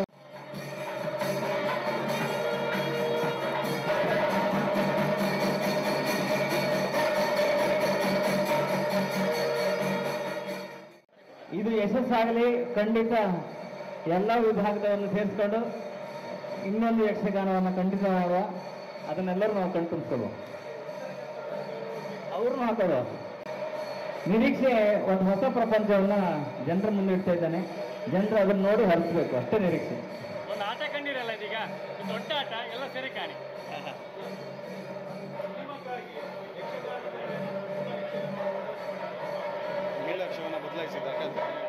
ಇಲ್ಲ, ಕತೆ ಏನು ಎಳೆ ಏನಿದೆ, ಚಂದ್ರಹಾಸ ಒಂದು ರಾಜ ಆಗ್ಬೇಕು. ರಾಜ ಆಗ್ತಾನ ಅನ್ನೋದು ಅಲ್ಲ. ನಾನು ಈಗ ಹರಿಕಥೆನೂ ತಗೊಂಡಿದ್ದೀವಿ. ಇವರು ಒಂದಿಷ್ಟು ಇನ್ಫಾರ್ಮೇಶನ್ ಹಿಸ್ಟ್ರಿ ಮೂಲಕನೂ ಕೊಟ್ಟಿದ್ರು, ಯಕ್ಷಗಾನದನ್ನೂ ಇಟ್ಕೊಂಡಿದ್ದೀವಿ. ಇದೆಲ್ಲದನ್ನೂ ಇಟ್ಕೊಂಡು ಎಲ್ಲೆಲ್ಲಿ ಕತೆ ಏನೇನಿದೆ ಅದನ್ನೆಲ್ಲ ಸೇರಿಸ್ಕೊಳ್ಬೇಕು.